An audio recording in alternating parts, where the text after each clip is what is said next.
చిన్నారుల అందున విద్యార్థుల మధ్య తమ మనవరాలు పుట్టినరోజు వేడుక జరుపుకోవడం తమకెంతో సంతోషాన్ని ఇస్తోందని భద్రాచల పట్టణవాసి ప్రముఖ వ్యాపారి హోమ్నిట్స్ రామారావు దంపతులు అన్నారు.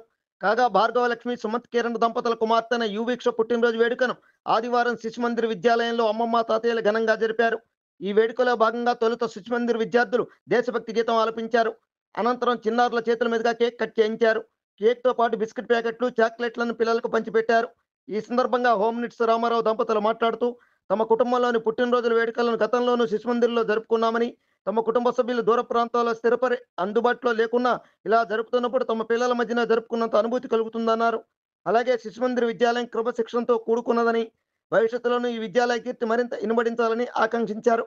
ఇలా ఉంటే శిశుమందిర్ ప్రధానాచార్యులు నల్లాన్ చక్రవర్తుల గీత మాట్లాడుతూ హోమ్నిట్స్ రామారావు కుటుంబ సభ్యులు తమ విద్యాలయంలో పిల్లల మధ్య వేడుకలు జరుపుకుంటుంటారని, అలాగే సేవాగుణం గల ఆయనకు భగవంతుడు మరింత శక్తినివ్వాలని ఆకాంక్షించారు.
మంత్ కెరీర్ వాళ్ళకి సంబంధించి వాళ్ళ పాప భిక్షా బర్త్డే 13th బర్త్డే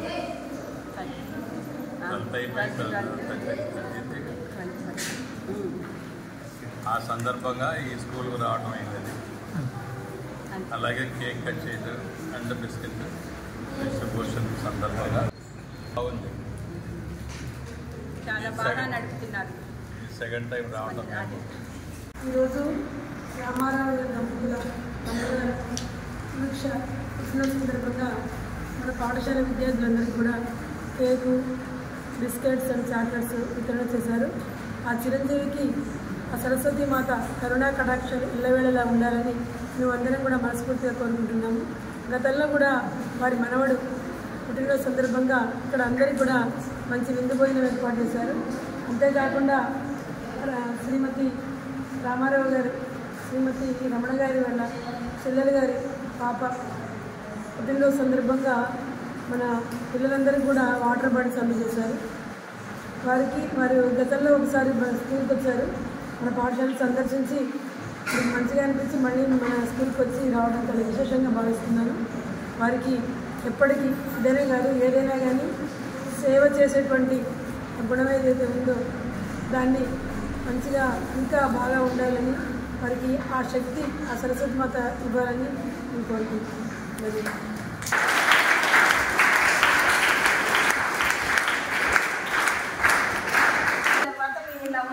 మంచి ఉద్యోగాలు చేసుకుంటూ మంచిగా సొసైటీలో ఒక గొప్ప వ్యక్తిగా ఉండాలనుకుంటే మీరు ఇప్పుడు అల్లరి చేయకుండా చదువుకుంటే మీ చదువుని ఎవరు తీసుకోరు. అదే మీకు ఏదైతే ఎవరైనా తీసుకోగలిగే శక్తి ఉంటుంది. ఒక్క చదువుని మాత్రమే ఎవరు తీసుకోరు. అందుకే మీరందరూ బాగా చదువుకోవాలి. కష్టపడి చదువుకుంటే మీరు రేపు సమాజంలో మీరు ఒక గౌరవమైన వ్యక్తులుగా, మంచి పిల్లలుగా, మంచి మనుషులుగా కూడా ఉంటారు. మీరు కూడా రేపు చదువుకొని జాబ్ చేసి మీరు కూడా వేరే వాళ్ళకి ఇలా చేయగలిగే శక్తి సామర్థ్యాలు మీకు ఉంటాయి. చాలా డిసిప్లిన్గా మేడం చెప్పినట్టు విని మీరందరూ బాగా చదువుకున్నారనుకోండి, మీకు కూడా మాలాగే ఇంకొకళ్ళకి కూడా సాయం చేయగలిగే శక్తి మీకు ఉంటుంది. సరేనా? సరేనా? T24 వెలది న్యూస్ ఛానల్ అందరూ చూడండి, లైక్ చేయండి, షేర్ చేయండి, సబ్స్క్రైబ్ చేయడం మర్చిపోకండి.